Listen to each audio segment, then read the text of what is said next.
So when the ground is covered with snow and you know it's going to be soppy, soggy and wet for the next couple of weeks, maybe the next 2 months, what do? What are you going to do out here as a landscaper? What can you accomplish? That's the question. It's a question I was asking myself last week when we had all the snow hit. I said, what could I be doing right now to be productive, make money come in, but I don't need to see the ground? Come along. The only thing I could figure was tree work. Okay? Tree work, I can see the trees, I can drag them away. All right? I don't have to see the ground. Out here at the forest property, walking around the woods, the driveway, the trails. All right, here's the driveway. I'd go ahead and take away all these cedars that are around that little turnaround spot. And we also have a dead one over there. It's got the tag on it. And a couple of those behind this one need to be just limbed up, not removed. Then you got this whole cluster marked off for removal.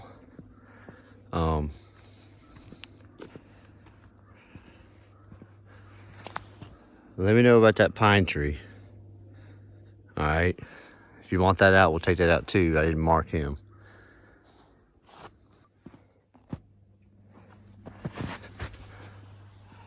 Now, all these got marked, except for the hardwoods down here. Didn't mark the hardwoods, but everything else is marked for removal on this left side of the house, except for your hardwoods that you got. The maples. Once again, I wasn't sure about that little pine tree there, if you want to keep him or not. But I don't think he'll grow good with this maple tree eventually growing over top of him. Someone had marked him. So we got all these marked. The hardwoods are not. I did mark this pine tree because there's really no reason for it to be here dropping pine needles on green grass. Just walking over here, like you requested, all the cedars are tagged and the hardwoods are not. Now, you had this big pine tree in here too. It's not a cedar, but those two pine trees, take them down too. They're just gonna be dropping needles over the yard. I know we had talked about this whole area right here before, but for right now, we'll just take out that little dude right there, and then all that'll be gone except for 1, 2, 3 hardwoods right there. I wasn't sure about these 2 spruce. I mean, they kind of look out of place because they'll be the only evergreens in this whole side of the property here. So, you let me know. Those are little, not a big deal. Now, we hadn't talked about anything around the shed or hanging over the shed or anything like that. So I did not mark anything over here, but if we end up with extra time, I'd like to take some of that tree out because it's leaning over into the yard, and maybe the cedar that's right over top of the shed right here and the next one over. We can do that if we have time at the end, since you didn't have any of that mentioned or marked. So here's the first beehive, and we have cedar and swag through here for the most part over to the other beehive. Now, you didn't mention taking these down. I don't really think they need to be taken down, But the undergrowth here that was approaching out into the actual yard this year when we were out here cutting, I'll go ahead and take that stuff out for sure. But there is some hidden, this big pine tree here, there's some hidden nasty. There's a big dead leader right here, and may have to trim that a little bit to make this area look good, if that makes any sense. So here's the other beehive. Like I said, we have all this undergrowth swag here that kept approaching into the yard throughout the season. So what I'd like to do is come over here behind it, clear all that out, and that way you only have the bigger trees. And these are hardwoods. A couple cedars way back there. We'll look at those. But that would clean up this whole thing all the way over to the beehive and make it nice, manicured looking. So we're working from the beehive over here to this area that you had already started clearing out. We got stumps and stuff everywhere. Here's that big tree that you were talking about. I do have that one tagged.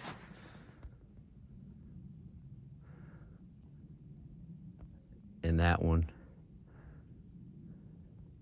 And those right there. So once we take down these and all this underbrush, and we're coming back here to the back side where you were already clearing stuff. So if you look across,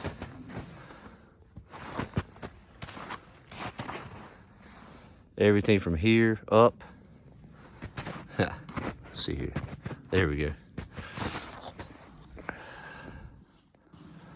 So basically everything from here, where your piles are from earlier, to the beehive, from here up, will be cleared out and gone. Now, I'm standing back here in the back side of this clear spot that you've been working on, and we had these piles. And we'll take care of these piles also while we're out here. But here's the view from these back section out. Okay, so this will all get cleared out.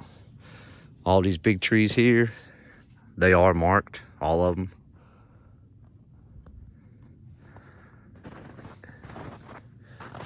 Including this tree that the swag pile is on. Now, if you go this way through the woods,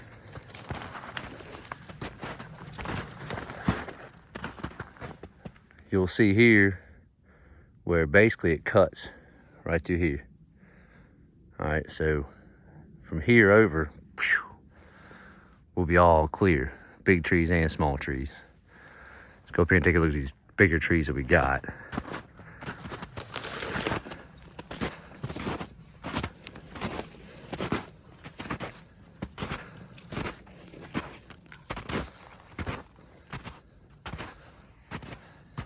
We got this dead pine here that needs to be taken out. So we're gonna go from that line straight back there to where your pile is. So all this stuff will be gone. So from that dead tree, looking out towards the house, got a couple bigger, just the bigger ones got marked. But that ugly site, this one. Then you have this big pine tree.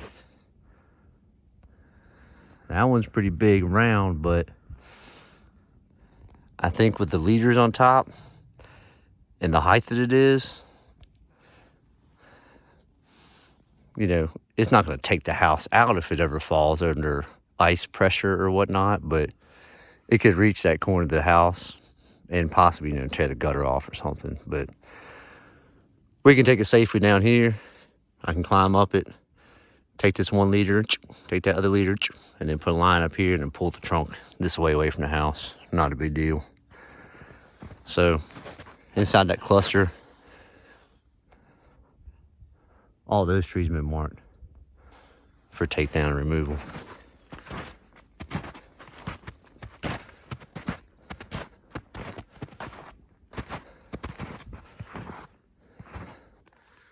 So basically starting here on that pine to these pines here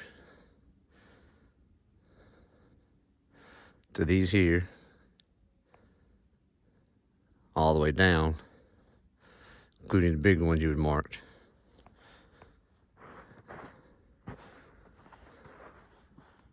Those will all be gone completely, and it'll really open the backyard up a lot.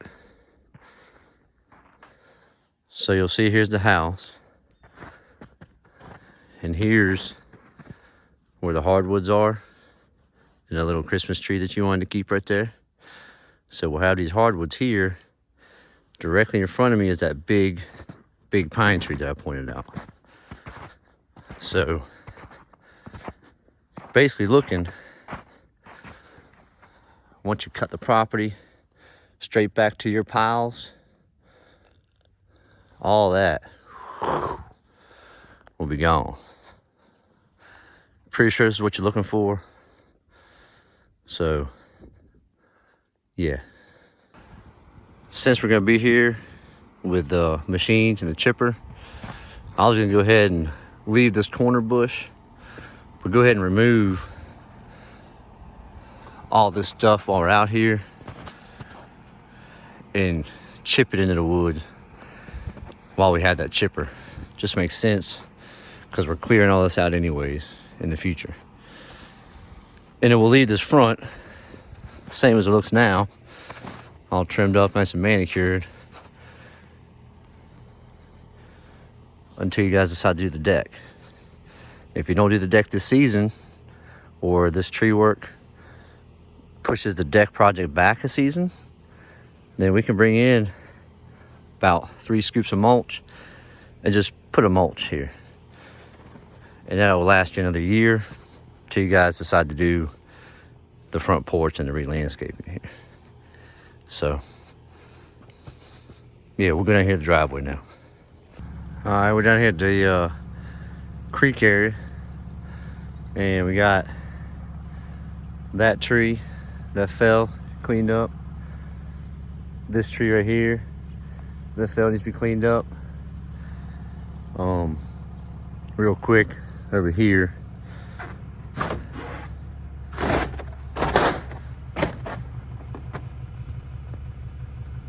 those 2 limbs are severely hanging over everything here. So we'll get rid of those, and a couple of these limbs coming out towards the road.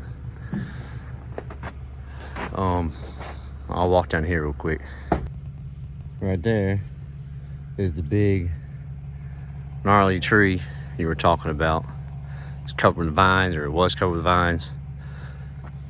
Some of it's back here, the top of it came off. And this swag here, all this smaller stuff, all this overgrowth small stuff, these stumps you were talking about, and even back here,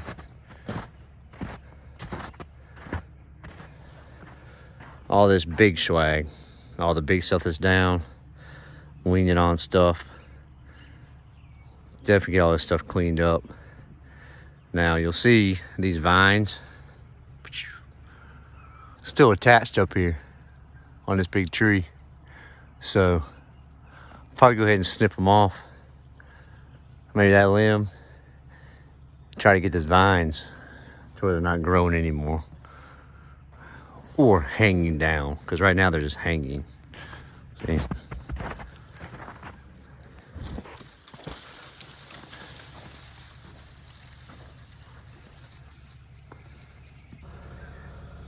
So up here at the entrance now, and we're looking at this wood line right here to clean it up, get some fallen trees where they're not visible anymore, The half one's leaning on top of stuff.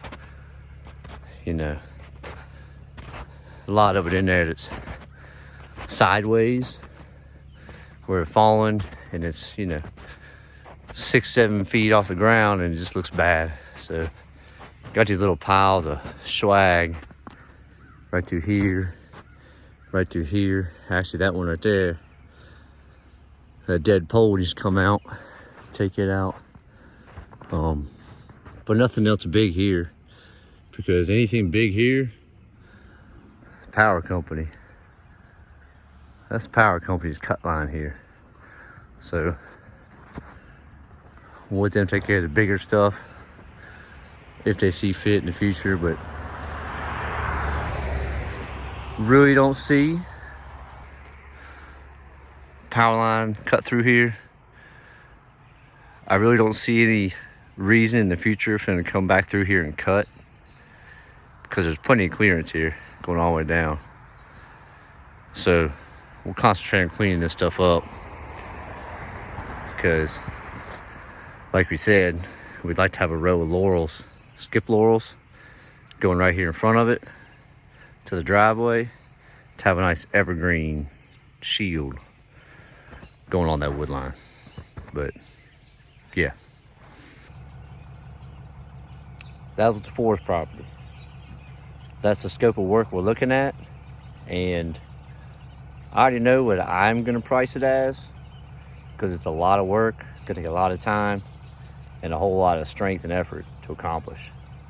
Now, question for this little short video, walk around. I don't know how short this video is, but question for you in the comments: how much would you bid this job for? Let's say you're out here for 2 to 3 weeks solid, cutting and chipping. All right, so throw your price down here in the comments section, and do not include stump removal or any grading work, because right now, phase one's demolition of trees, cleaning up all the swag. All right, y'all be good. I'll check back in. Peace.